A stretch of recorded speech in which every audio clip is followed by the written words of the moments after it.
बिस्मिल्लाहिर्रहमानिर्रहीम, अस्सलाम वालेकुम। मैं हूं सलमान हैदर। दुआ है परवरदिगार से कि उसने आपको और आपके अहले खाना को अपनी हिफ्ज़ो मान में रखा हो। इससे बड़ी क्या खबर है कि अलीमा खान साहबा की गिरफ्तारी की मुकम्मल तौर पर तैयारी, उनको बाकायदा तौर पर 26 नवंबर का मरकजी मुल्जिम ठहरा दिया गया है। तो आने वाले चंद घंटों में या आने वाले चंद दिनों में अगर उन्होंने कोई जमानत करा ली तो ठीक है, अदरवाइज अलीमा खान साहबा की वो फील्डिंग, यानी जो उनकी आवाज़ बंद करनी थी, जो जिस तरीके से इमरान खान साहब का बार बार पैगाम दे रही थी जी, या उसको बंद करने की पूरी तैयारी। इस पर डिटेल में आगे चल के बात करता हूँ। आज जो मज़ेदार काम हो रहे हैं सर, इस्लामाबाद हाई कोर्ट में आज बड़ा कमाल काम हो गया है। वो केसेस जो कभी सेशन कोर्ट ने सुनने थे, ये ट्रायल कोर्ट सुनता है, उसके बाद जाके हाई कोर्ट में होता है जी, वहाँ भी कमाल काम हो रहे हैं। आज एक ऐसा शख्स आया जिसने शायद बुशरा बीबी को अपनी बहन डिक्लेयर कर दिया है, या इमरान खान साहब को अपना बहनोई डिक्लेयर किया है, या इमरान खान साहब को अपना भाई डिक्लेयर किया है। कुछ तो ऐसा है जिसकी बिना पर वो शख्स खुद पेश नहीं हुआ, लेकिन इतना पर्सनल किस्म की उसकी दरख्वास्त आज जिस तरीके से आज इंटरटेन हुई है। अदालत ने कुछ नहीं पूछा, भाई तुम्हारी क्या रिश्तेदारी है, क्या है क्या नहीं है, सिर्फ ये बताएगा जी वर्कर है। उसको भी हम आगे चल के आपके साथ डिस्कस करते हैं जी। और इमरान खान साहब की वीडियो लिंक के जरिए आज उनको पेश किया गया, लेकिन शरारत भी साथ साथ हुई, वो भी मैंने आपको बताना है। और आलमी मजरनामे से भी दो खबरें देनी है। इसराइल ने बड़ी आज तड़प इख्तियार की है जी पाकिस्तान और सऊदी अरब के इस दिफाई मुआहदे के हवाले से, उसकी डिटेल भी मैं आपके साथ रखता हूँ। सबसे पहले जरा मैं उस शर्मो हया वाले बात करूँ, हर चीज़ से आरी चले गए जी। पता नहीं, मुझे नहीं समझ आया। जस्टिस अरबाब मोहम्मद ताहिर उन 6 जजेस में थे, लेकिन उसके बाद इन चिरागों में रोशनी न रही। हालांकि यही है जस्टिस अरबाब मोहम्मद ताहिर साहब जिन्होंने टेरियान वाइट केस में इन्होंने स्टैंड लिया था इमरान खान साहब, लेकिन अब उस वक्त की बात कुछ और थी, अब की बात कुछ और है। एक दरख्वास्त आपको पता है शहरी अब्दुल कादिर की जानिब से दी गई भी है, और वो शहरी आज पेश तो हुआ नहीं, और ना ही अदालत ने उनसे पूछा, समात के लिए मुकर्रर भी हुई, ना सिर्फ समात के लिए मुकर्रर हुई। और बेसिक दरख्वास्त इमरान खान साहब और बुशरा बीबी के ज़वाजी ताल्लुक कायम करने के हवाले से इजाज़त दी जाए। हालांकि ये ना इमरान खान साहब ने कहा, पार्टी ने भी डिसोन किया, इन तमाम चीज़ों को किया, लेकिन बेसिकली ना ऊपर जो माइंड सेट है ना, वो इस तरह किसी को ह्यूमिलेट किया जाए, किसी को ज़रा बेइज्जत किया जाए, ये सब चीज़ें, हालांकि बातें ऐसी नहीं है ना। तो बहरहाल उन्होंने कहा कि ये शर्म का मकाम था। पहले ये दरख्वास्त बजाते खुद भी, मगर वो कहते रहे मुहिब वतन कोई पाकिस्तानी होगा जिसने ये दरख्वास्त दी हुई थी, आज नहीं आया। मैंने उसका वकील भी मुंह छुपाकर वहां से भागता हुआ नजर आया जी। आज अदालत ने किसी किस्म का रजिस्ट्रार ने भी एतराज दायर नहीं किया, बल्कि जस्टिस अरबाब मोहम्मद ताहिर साहब ने एतराज दायर नहीं किया। मुतरासिन से पूछा नहीं, भाई तुम मुतासरा फरीक हो, तुम्हारी रिश्तेदार हैं बुशरा बीबी, या तुम्हारी रिश्तेदार इमरान खान साहब, कोई बहन भाई, कोई ऐसा इमरान खान साहब के भाई हो, क्या है तुम्हारा, इससे क्या ताल्लुक है? उन्होंने कुछ नहीं पूछा। उन्होंने सीधा सीधा नोटिस जारी किया चीफ कमिश्नर साहब को कि क्या करना है हुकूमत पंजाब, ताकि डिस्कस हो 2-3 दिन, बाकी चीजों से जरा हट जाए मामला ना, इस वाले पॉइंट को, इशू को डिस्कस हो। ये सारे ये गेम सेट होती है। तो पंजाब की जेल हुकाम को नोटिस जारी कर दिया है, और हद हो गई यार। बहरहाल मैंने आपको बताना था, हद हो गई है, कमाल हो गया है ना। वो मुद्दई पेश नहीं, मैंने बोला था ना, वो मखसूस मुहिब वतन पाकिस्तानी होता है, खास जिसके दिल को बड़ा दुख होता है। हालांकि पूछना चाहिए, तुम मुतासरा फरीक हो? अदालत ने पूछा क्या तुम पीटीआई के एनरोल्ड वर्कर हो? उन्होंने कहा नहीं। वकील कहता वो तो आया ही नहीं। वकील ने कहा नहीं, ये सपोर्टर है। लो जी, उन्होंने कहा सपोर्टर? हाँ, कहा सपोर्टर है पीटीआई के। और वो कौन है? मुझे और आपको खैर बहुत अच्छे से इस बात का अंदाजा। यहाँ ये चीज होगी। मजीद कोई तमाशा दिखाता तो शाह महमूद कुरैशी साहब की ना 9 मई के 3 मुकदमा में जमानत की दरख्वास्त पर समाअत थी जी। जज साहब छुट्टियों पर चले गए हैं, और भाई 10 अक्टूबर तक मुलतवी कर दिया। एक बंदा तमाम केसेस से बरी हो रहा है, लेकिन सर अभी जरा उनकी थोड़ी तबीयत फ्रेश करनी शाह महमूद कुरैशी की, तो 3 मुकदमा में उनकी समाअत मुलतवी कर दी गई है। इसी तरह वज़ीर आला अली अमीन गंडापुर इस्लामाबाद आते हैं, उनको कोई गिरफ्तार वगैरह कुछ नहीं करता, लेकिन उनके खिलाफ जो शराब और असला बरामदगी केस है, जुडिशल मजिस्ट्रेट मुबशर हसन चिश्ती ने अदम दस्तयाबी के बाद समाअत बगैर कार्रवाई मुलतवी करते हुए अली अमीन गंडापुर साहब के वारंट गिरफ्तारी जारी किया जी। तो आज जज साहब भी पेश नहीं हुए थे, तो यहाँ ये था। तो बहरहाल आज इमरान खान साहब के हवाले से उन और बुशरा बीबी के जो दरख्वास्त की थी, कोई पेश नहीं हुआ था। बहरहाल अदालत ने अगले हफ्ते तक जस्टिस अरबाब साहब जवाब मांगा है, करना क्या है। तो यहाँ ये चीज़ है।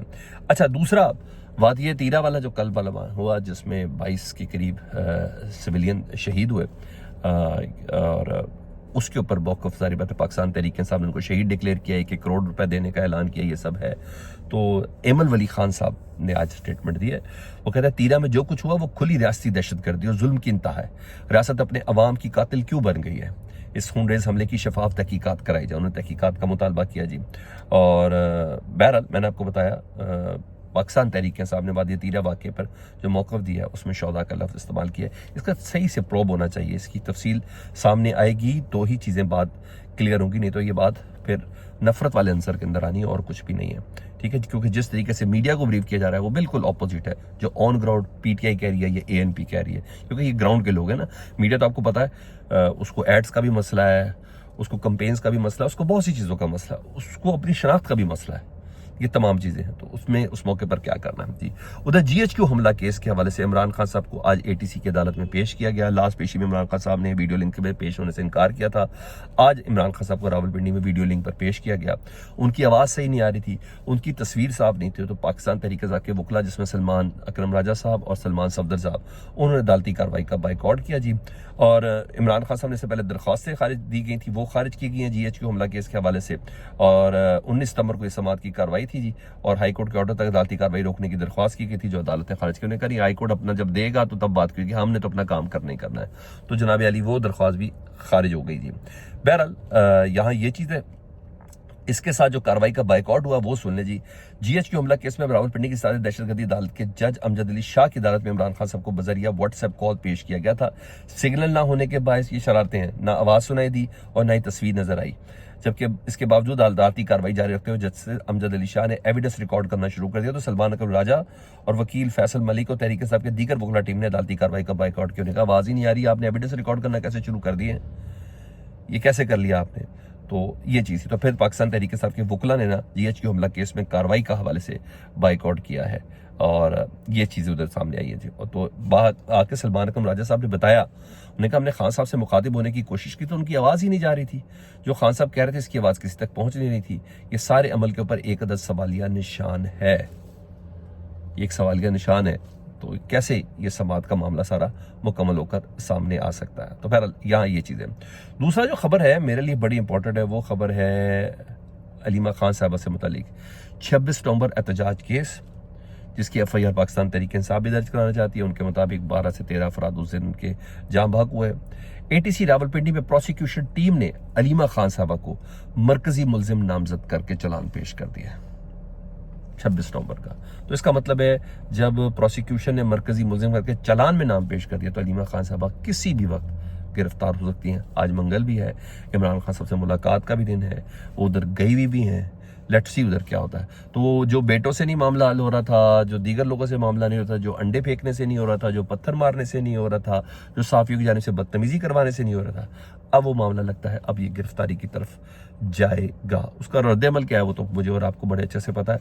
अजानों की शक्ल में तो खैर एक बार आ ही चुका है। इधर नेतन्याहू के UN जनरल असम्बली खिताब के दौरान ना दुनिया के रुकन ममालिक ने के जो नुमाइंदा थे उन्होंने बाइकआउट करके मासूम फ़लस्तीनियों के खून ने बिलाखिर दुनिया की ज़मीर को जगाना शुरू किया और उन्होंने बाकायदा तौर पर बाइकआउट किया है। एक तो ये खबर थी।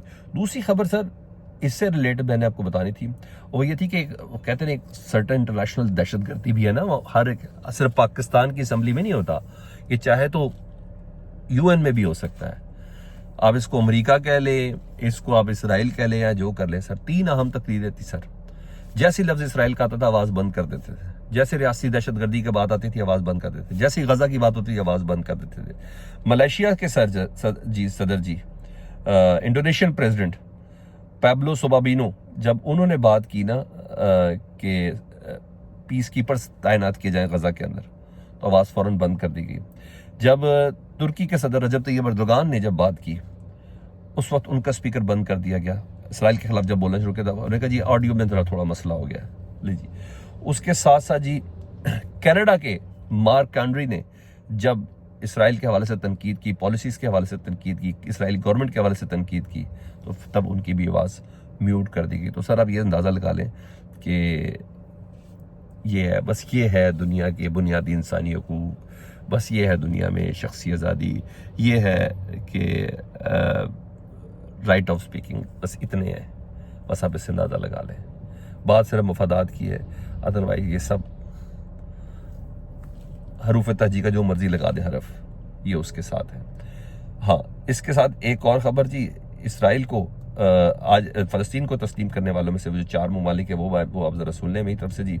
उन मज़ीद 4 ममालिक एक तो लग्ज़मबर्ग है जी, उन्होंने तस्लीम किया जी, और इसके अलावा बेल्जियम ने तस्लीम किया जी रियासत, और ये 3-4 ममालिक हैं जिन्होंने आज फिर तस्लीम किया, और आज की सिटिंग के अंदर भी कुछ मज़ीद ममालिक हैं जिन्होंने तस्लीम करना है।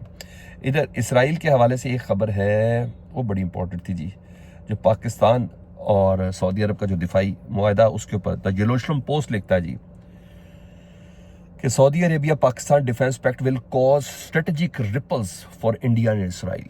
ये इसराइली अखबार लिख रहा है जेरूशलम पोस्ट कि सऊदी अरब और पाकिस्तान के माबैन जो दिफाई मुआहदा ना, ये इसराइल और भारत के स्ट्रेटजी के लिए एक बहुत बड़ा धचका साबित होगा।